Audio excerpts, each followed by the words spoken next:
أفلا يتدبرون القرآن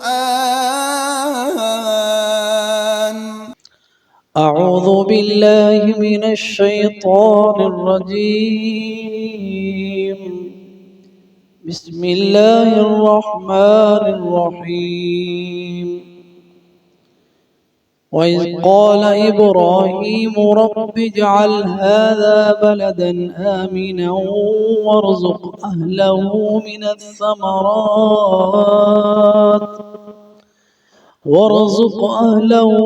من الثمرات من آمن منهم بالله واليوم الآخر قال ومن كفر فأمتعه قليلا ثم أضطره إلى عذاب النار وبئس المصير وإذ يرفع إبراهيم القواعد من البيت وإسماعيل ربنا تقبل منا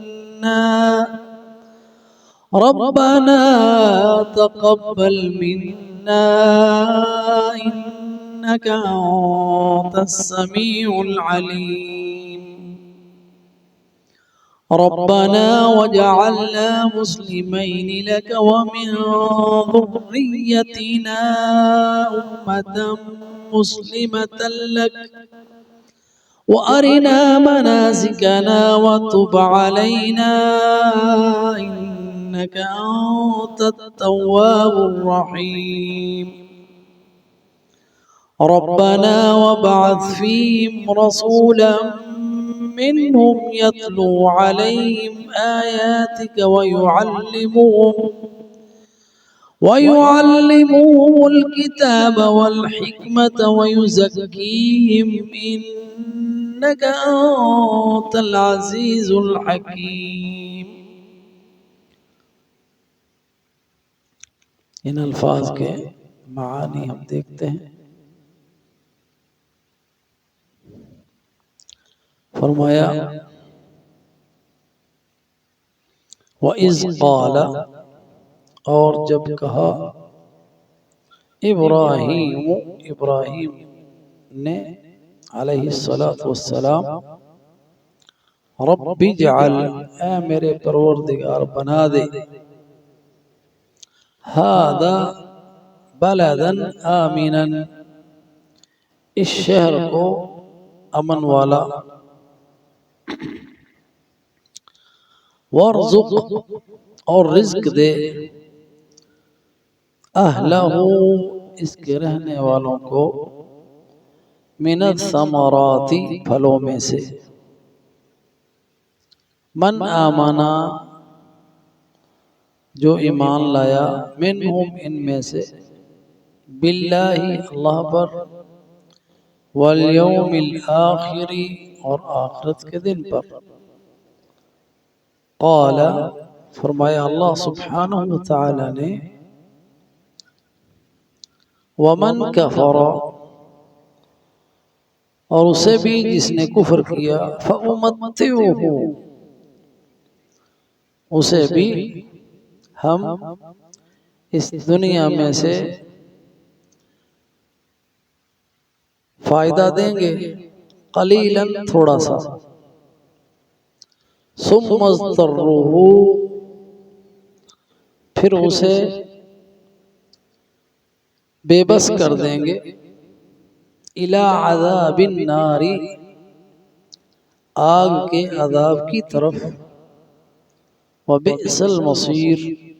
اور وہ بہت ہی برا ٹھکانہ ہے.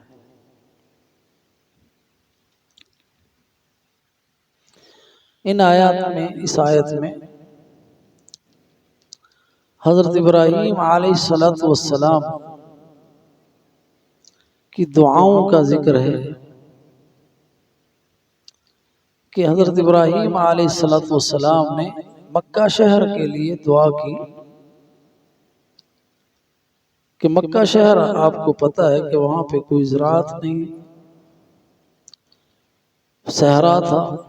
حتیٰ کہ پانی بھی نہیں تھا جب حضرت اسماعیل علیہ السلام کو اللہ کے حکم پر وہاں چھوڑا تو حضرت ابراہیم علیہ السلام نے دعا مانگی اللہ سبحانہ وتعالی سے، اور دعا تھی کہ اللہ اس شہر کے رہنے والوں کو امن دے، رزق دے پھلوں میں سے، اور دعا جو تھی وہ محدود تھی صرف ایمان والوں کے لیے جو اللہ پر ایمان لائے اور آخرت پر۔ لیکن اللہ سبحانہ وتعالی نے ان کی اس دعا کو قبول کیا اور کہا کہ یہ دنیا کا جو مال و متاع ہے وہ ہم ایمان والوں کو بھی دیں گے اور جنہوں نے کفر کیا ان کو بھی دیں گے۔ قال ومن کفر فامتعه قلیلا، اس کو بھی فائدہ دیں گے دنیا کے مال و دولت سے جو ایمان لائے، اور انہیں بھی جنہوں نے کفر کیا۔ فامتعه قلیلا، تو ان کو بھی تھوڑا فائدہ دیں گے۔ تو دنیا کا جتنا بھی زیادہ فائدہ ہو وہ آخرت کے مقابلے میں تھوڑا ہے، اس لیے فرمایا فَأُمَتِّعُهُ قَلِيلًا، اس کو بھی تھوڑا رزق دیں گے یعنی دنیا میں۔ اور پھر آخرت کے بارے میں فرمایا ثُمَّ أَضْطَرُّوهُ إِلَىٰ عَذَابِ النَّارِ وَبِئْسَ الْمَصِيرُ، اور پھر انہیں چاہے وہ اس شہر کے رہنے والے ہی کیوں نہ ہوں، اگر وہ اللہ اور آخرت پر ایمان رکھنے والے نہیں ہیں اور اس سے کفر کرنے والے ہیں تو پھر انہیں بے بس کر دیں گے۔ ثم أضطرُّوهُ، پھر میں انہیں بے بس کر دوں گا، یعنی ان کا کوئی بس نہیں چلے گا اور ان کو آگ میں ڈالا جائے گا۔ إِلَىٰ عَذَابِ النَّارِ، اور اس کے بارے میں فرمایا وَبِئْسَ الْمَصِيرُ، اور وہ بہت ہی برا ٹھکانہ ہے۔ ثم أضطرُّوهُ کا لفظ جو ہے نا ان کو بے بس کر دیں گے، یعنی ہم جو کافر ہوں گے مشرک ہوں گے ان کو نجات کا ان کو کوئی راستہ نظر نہیں آئے گا، بے بسی کی عالم میں کوئی بس نہیں چلے گا کہ وہاں سے فرار ہو سکے، وہاں سے نکل سکے، خلاصی کا وہاں سے چھٹکارے کا کوئی راستہ نہیں ہوگا۔ اور اس کے بعد پھر اس واقعے کا ذکر کیا جب حضرت ابراہیم علیہ السلام نے بیت اللہ کی تعمیر کی، وَإِذْ يَرْفَعُ، اور جب بلند کر رہے تھے ابراہیم علیہ السلام القواعد، بنیادیں، قاعدہ کی جمع القواعد یعنی بنیادیں، من البیت، اس گھر کی، یعنی بیت اللہ کی دیواروں کو اٹھا رہے تھے، ان کی بنیادوں کو بلند کر رہے تھے۔ وَإِسْمَاعِيلُ، اور ان کے ساتھ ان کے بیٹے اسماعیل تھے، وَإِسْمَاعِيلُ، اور جب وہ گھر تعمیر کر رہے تھے، نیکی کا یہ بہت بڑا کام کر رہے تھے، تو ان کی عاجزی اور انکساری کا یہ عالم تھا کہ وہ اللہ سے دعا کر رہے تھے ربنا، اے ہمارے پروردگار، تقبل منا، ہم سے یہ عمل قبول فرما لے، انک انت السمیع العلیم، بے شک تو ہی سننے والا اور جاننے والا ہے، یعنی تو ہماری دعا کو سننے والا ہے، اور جو ہم نے یہ گھر بنایا ہے اس کو بھی تو جانتا ہے اور ہماری نیت کو بھی جانتا ہے، انک انت السمیع العلیم۔ اور دعا مانگی ربنا وجعلنا مسلمین لک، اللہ اے ہمارے پروردگار ہمیں بنا مسلمین، فرما بردار، یعنی مجھے اور میرے بیٹے اسماعیل کو، کیونکہ دونوں تعمیر کر رہے تھے اس لیے دونوں کے لیے دعا مانگی مسلمین لکا، تیرے فرما بردار، تیرے حکم کے پابند، ومن ذریتنا، اور ہماری ذریت میں سے بھی، یہ من تبعید کا ہے اس میں، کیونکہ حضرت ابراہیم علیہ السلام کو یعنی یہ امید تھی کہ ان کی نسل بہت بڑھے گی اور بہت سارے لوگ ہوں گے اور اس میں ہر طرح کے لوگ ہوں گے، اس لیے فرمایا وَمِن ذُرِّيَّتِنَا أُمَّةً مُسْلِمَةً لَكَ، اور ہماری نسل میں سے بھی، ذریت میں سے بھی ایسی جماعت ہو جو تیری فرما بردار ہو، یعنی یہ سارے کے سارے فرما بردار ہو نہیں سکتے، کیونکہ اللہ تعالیٰ کی سنت ہے کہ وہ اختیار دیتا ہے انسانوں کو، چاہے کوئی مسلمان بنے چاہے کوئی کافر بنے، اس لیے فرمایا کہ اللہ سے یہ دعا کی کہ اللہ ہماری نسل میں ایسی جماعت ہو جو تیری فرما بردار ہو۔ اور حضرت ابراہیم علیہ السلام کی دعا کے نتیجے میں جو امتاً مسلمتاً لک ہے وہ حضرت محمد صلی اللہ علیہ وسلم کی امت مسلمہ ہے جی۔ وَأَرِنَا مَنَاسِكَنَا، اور ہمیں حج کے مناسک دکھا دے، آرنا ہمیں دکھا دے، وَتُبْ عَلَيْنَا، اور ہماری توبہ قبول فرما لے، اِنَّكَ أَنْتَ التَّوَّابُ الرَّحِيمُ، بے شک تو ہی توبہ قبول فرمانے والا ہے۔ تو وہ آرنا مناسکنا میں جو ہے وہ حج کے وہ سارے مناسک ہیں جس کے لیے حضرت ابراہیم علیہ السلام نے دعا کی، اور یہ تفسیر جو ہمارے سامنے ہے اس میں وہ اس مفسر لکھتے ہیں اور مجاہد کا حوالہ دے کے کہ وہ فرماتے ہیں کہ حضرت ابراہیم علیہ السلام نے جب یہ دعا کی ربنا وَجْعَلْنَا مُسْلِمَيْنِ لَكَ وَمِنْ ذُرِّيَّتِنَا أُمَّةً مُسْلِمَةً لَكَ وَأَرِنَا مَنَاسِكَنَا، تو حضرت جبرائیل علیہ السلام آئے اور ان کو پہلے اللہ کے گھر کی بنیادوں کے بارے میں بتایا کہ یہاں پہ اللہ کا گھر ہے، وہاں پہ کھدائی ہوئی، بنیادیں نکلی، اور پھر ان کو حکم دیا کہ ان کو بلند کیجیے، تو انہوں نے ان دیواروں کو، اللہ کے گھر کی دیواروں کو بلند کیا اور اس کی مکمل وہ گھر بنایا۔ پھر حضرت ابراہیم علیہ السلام ان کو ساتھ لے کے منا کی طرف چلے گئے، اور جب وہ جمرۃ العقبہ کے پاس تھے تو وہاں پہ جبریل کھڑا تھا ایک درخت کے پاس، تو حضرت ابراہیم علیہ السلام کو جبریل نے یہ کہا کہ آپ اللہ کی کبریائی کا بیان کیجئے اور اسے ماریے، چنانچہ انہوں نے اللہ اکبر کہا اور اللہ اکبر کہہ کے اسے کینکر مارا۔ اس کے بعد وہ ابلیس جو تھا وہ جمرۃ الوسطیٰ کے پاس گیا، تو وہاں بھی ویسے ہی تکبیر کہی اور اسے کینکر مارا، اسی طرح تیسرے جمرہ کے پاس بھی۔ پھر حضرت جبرائیل علیہ السلام ان کو لے کے مشعر الحرام کی طرف گئے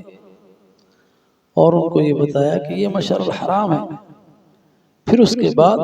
ان کو لے کے عرفات میں گئے اور اس طرح انہوں نے حج کے مناسک بتائے، اور اللہ کے حکم سے ان کو یہ حکم دیا کہ حج کے لیے منادی کریں۔ تو حضرت ابراہیم علیہ السلام نے ان کی ہدایت پر، جو اللہ سبحانہ و تعالیٰ کی طرف سے تھی، لوگوں کو آواز دی یا ایھا الناس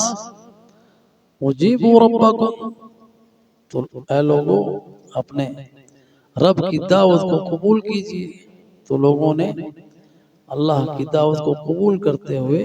اللہ کے ندا پر اذان پر لبیک کہا، لبیک اللہم لبیک۔ تو یہ وہ مناسک تھے جو حضرت ابراہیم علیہ السلام نے جب دعا مانگی تو اللہ تعالیٰ نے ان کو دکھائی،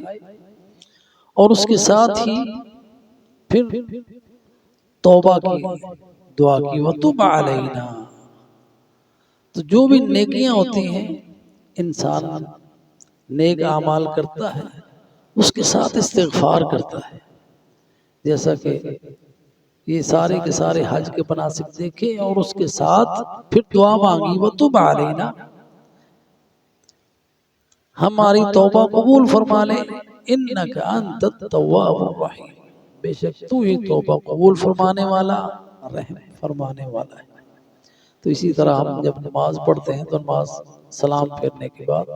استغفر اللہ کہتے ہیں، تو یہ بھی توبہ و استغفار ہے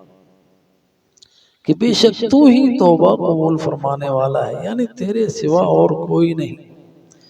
جو گناہوں کو معاف کرتا ہو۔ اور تیسری دعا یہ مانگی، ربنا، اے ہمارے پروردگار، وَبْعَثْ فِيهِمْ رَسُولًا مِّنْهُمْ، کہ ان میں رسول بھیج، ان میں اور انہی میں سے،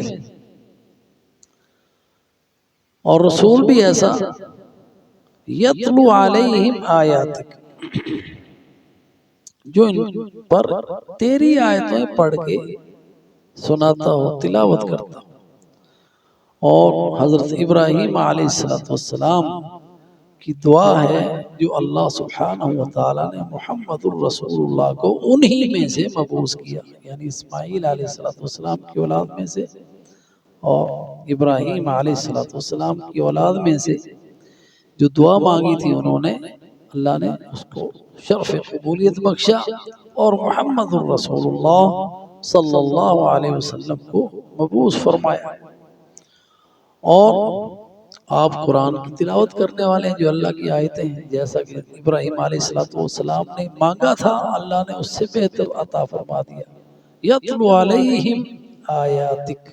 تیری آیتوں کی تلاوت کرتا ہوں، وَيُعَلِّمُهُمُ الْكِتَابَ، اور ان کو قرآن کی تعلیم دیتا ہوں، الکتاب کہا، والحکمہ، اور حکمت کی تعلیم دیتا ہے۔ حکمت کا معنی ہے دین کی معرفت، دین کی سمجھ اور بوجھ، اور اللہ سبحانہ وتعالی کے احکامات کے اندر جو حکمتیں پوشیدہ ہیں ان کا علم، تو وہ تعلیم دیتا ہے کتاب و حکمت کی، اور حکمت سے مراد سنت بھی ہے، اور سنت میں وہ سارے احکامات شریعت شامل ہیں جو نبی صلی اللہ علیہ وسلم کے اقوال ہیں، جو آپ کے احادیث ہیں، جو آپ کے افعال ہیں، وہ ساری کی ساری۔ وَيُزَكِّيهِمْ، اور ان کا تزکیہ کرتا ہے، شرک سے، گناہوں سے ان کو پاک کرتا ہے۔ اور یہ دعا مانگ کے اللہ سبحانہ وتعالی کی دو صفتوں کا ذکر کیا، اِنَّكَ أَنْتَ الْعَزِيزُ الحکیم، بے شک تو ہی غالب ہے، حکمت والا ہے۔ اللہ تعالیٰ نے حضرت ابراہیم علیہ السلام کی ان سب دعاؤں کو قبول فرمایا۔ اللہ تعالیٰ سے دعا ہے اللہ ہماری دعائیں بھی قبول فرمائے، اور اس کتاب و حکمت سے اللہ سبحانہ وتعالی ہمیں مستفید ہونے کی توفیق عطا فرمائے، آمین۔ وآخر دعوانا الحمد للہ رب العالمین۔